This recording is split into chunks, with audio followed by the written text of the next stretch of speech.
restaurant manager. Sat a black woman by the kitchen, then faced her as a food critic on live TV. The first time she walked into that restaurant, Maya Lewis just wanted a quiet dinner.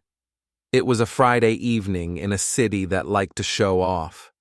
The streets near downtown were full of soft light, expensive cars, and people dressed for photos they might post later. New places opened all the time, but this restaurant had become a favorite for bloggers and influencers. They called it a celebration of elevated comfort food and modern soul cuisine. Maya had seen the pictures: perfect fried chicken on tiny plates, collard greens in copper bowls, mac and cheese in little skillets. The restaurant used the language of heritage and nostalgia. It spoke about history and community. It promised warmth. On the website, the photos showed smiling guests at candlelit tables. There were quotes about honoring the flavors of the neighborhood that had been there long before the hype. It sounded, at least online, like a place that understood what that meant. Maya arrived right on time for her reservation. She was in her late 30s, with tight curls that brushed her shoulders, and a dark green blouse she wore when she wanted to feel professional but relaxed. By day, she worked as a copy editor for a magazine. On evenings and weekends, she wrote a small but serious blog about restaurants. She did not chase trends. She wrote about how places made people feel. Over the years, her quiet, careful reviews had built a loyal, older audience that trusted her more than any glossy lifestyle site. She did not tell the restaurant she wrote about food. She never did. When she opened the door, she stepped into warm air scented with roasted garlic and smoke. The dining room glowed with golden light from hanging lamps. A long bar ran along one wall. Tables in the middle of the room were full of people talking over candles and cocktails. A young host greeted her at the stand. Behind the host, a man in a white shirt with rolled sleeves and a slim black tie watched the room. He had the steady posture and easy nod of someone used to being in charge. This was Luke Barrett, the manager. Maya gave her name. The reservation was in the system. The time was right. On the floor, several tables were clearly open. A 2-seat table near the window stood ready. Another small table along the side wall waited with polished glasses and folded napkins.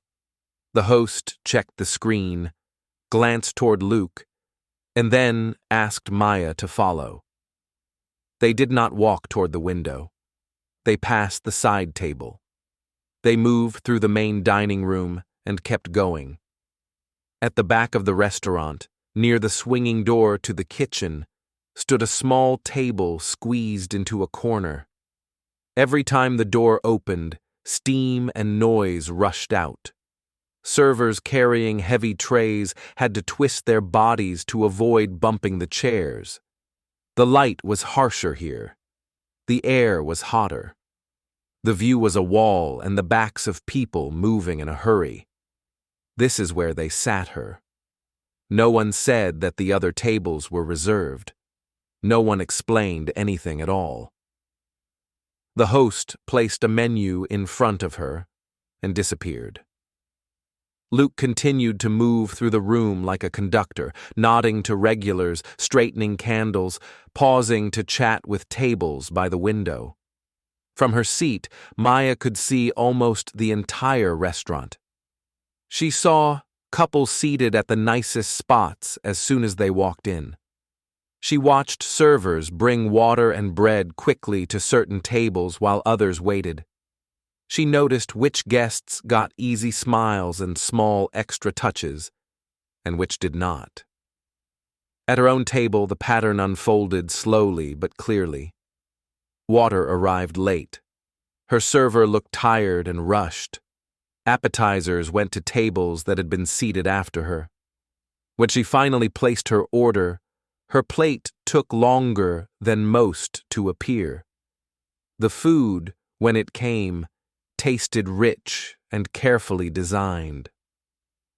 But the warmth on the plate could not undo the chill around it. Luke visited the central tables several times. He offered them complimentary desserts. He asked how everything was going. He stopped for jokes and small talk. Not once did he come to the small table by the kitchen. Maya sat there in the noise and heat and watched the restaurant perform its idea of hospitality for everyone else. She had eaten in many places over the years. Sometimes there were mistakes. Sometimes the kitchen struggled. She knew the difference between a busy night and a pattern. This did not feel like a simple oversight. It felt familiar in an older, heavier way. When she paid and left, she did not raise her voice. She did not demand to see the manager. She walked out into the cool night air and let the door close behind her. On the sidewalk, she took a long breath and decided that the story of this place would not stay at that table. At home, she opened her laptop. She had a routine for nights like this.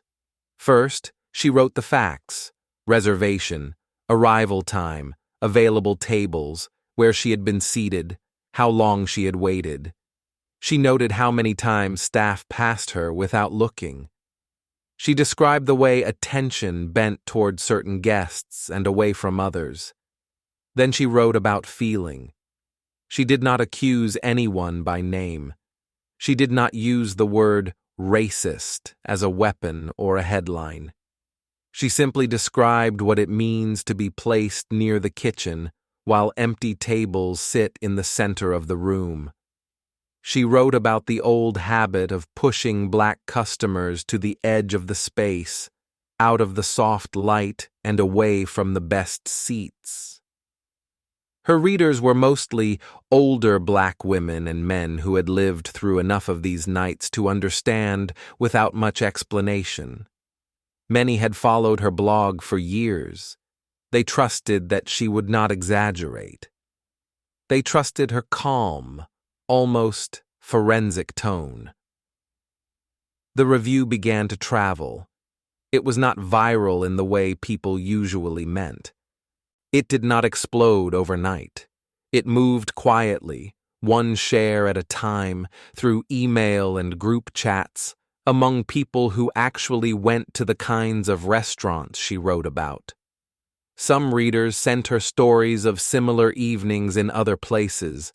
A few admitted that they had felt something was off at this same restaurant, but had not found the words. One of the people who read her review worked for a local TV station. The station had a weekly food segment. It featured chefs, new openings, and occasional hidden gems. Ratings were decent. The producers wanted more.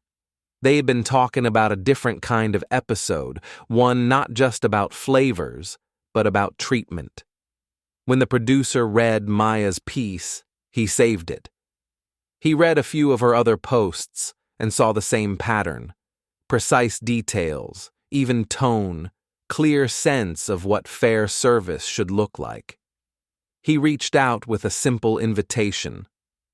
The station wanted to try a special episode where a mystery diner would visit a restaurant with hidden cameras in place. The focus would be on hospitality, not just dishes. Afterward, the diner would come to the studio and talk honestly about the experience. He asked if Maya would be that person. She did not say yes immediately. Putting herself on camera meant giving up a certain kind of safety. Anonymous writing was one thing, public critique was another. But the more she thought about it, the more the idea felt less like revenge and more like a natural extension of what she already did. She agreed with two conditions: The segment would not be edited to make her look angry for entertainment, and the goal would be change, not humiliation. The producer accepted. The restaurant they chose for the experiment was the same one she had written about. On the day of the hidden camera visit, nothing about Maya's appearance announced anything unusual. She wore the same green blouse, the same curls, the same neutral expression. This time, she did not have a reservation. She walked in as a regular walk-in guest. The cameras were small and distant, hidden in corners and across the street behind glass. The staff did not know they were being filmed. Luke was on duty again, scanning the room, adjusting a napkin here, a chair there. The host checked the list. There were open tables in the center, a two-top by the window, and the familiar cramped spot near the kitchen.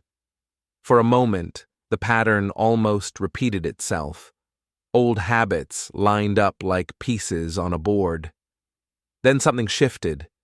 Maybe because of newer training, maybe because of the way the night was paced, maybe by chance. This time, Maya was seated along the side wall, not at the finest table, but also not right next to the kitchen. Service was better, but not equal. Her water arrived sooner. Her food did not fall as dramatically behind. The manager visited her table once, briefly, then turned his attention to regulars he already knew. From Maya's perspective, it was exactly the kind of night that often convinces management that nothing is wrong. From the camera's perspective, it still revealed a gap. Later, in the editing room, the contrast between her first visit and this one became clear. Footage from the original night showed her being led past empty premium tables to the back corner. The new footage showed a slightly improved seat and slightly more neutral service. The side-by-side impression was of a place trying to adjust without fully understanding the root problem. A week after the second visit, Maya sat under the bright lights of the TV studio. The set was all sleek surfaces and soft colors. Behind her, a large screen showed images of the restaurant, the bar, the open kitchen, the tables under warm lamps. In front of her sat the show's host, smiling for the camera. Off to the side, just out of the main shot, stood Luke in his white shirt and black tie, invited to respond. The host introduced Maya simply as a local writer who had spent years observing how restaurants treated their guests. Clips from both of her visits played for the audience. First, the cramped table by the kitchen, then the later attempt at a better experience. When it was time to speak, Maya did what she always did. She laid out the facts. She described the path past empty tables. She explained what it meant to be seated in a noisy corner without explanation. She talked about the slow service, the absence of the manager at her table while he visited others. She connected these details to a larger history of black diners being pushed to the edges of dining rooms. Her voice stayed steady. She did not raise it. She did not dramatize. Her calm tone, paired with images everyone could see, gave the story its weight. The host turned to Luke and asked how he felt seeing the footage. His answer did not matter as much as the fact that he had to answer at all, on camera, in front of viewers who had watched the pattern unfold with their own eyes. He spoke about being busy, about confusion in the seating chart, about every guest being important. The words sounded small next to the pictures. When the segment aired, it landed with a quiet force. Viewers called the station. Emails arrived with stories from other restaurants. People in the city started to ask more specific questions when they were offered certain tables. Online, Clips of the episode spread beyond the usual food community into groups that talked about race, class, and public space. For the restaurant, the consequences came in layers. Some reservations were canceled. Some regulars defended the place, insisting they had always been treated well. Others admitted they had noticed the same seating patterns, but had never named them. The owners brought in consultants. They held staff meetings.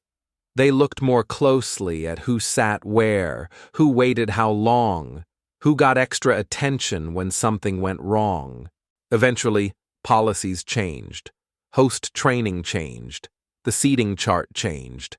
Luke's role became less secure. Some staff left. New people arrived. Whether the change would last depended on more than one episode of television, but the pattern had at least been exposed. For Maya, life did not turn into a whirlwind of fame. She still went to work, still edited sentences, still wrote her blog. But now, when she walked into restaurants, there was sometimes a flicker of recognition in someone's eyes. She did not use that to demand special treatment. She watched carefully to see if the lessons from her story were reaching beyond one dining room. In her writing, she continued to focus less on trend and more on dignity. The story people told, when they retold it later, often focused on the moment in the studio.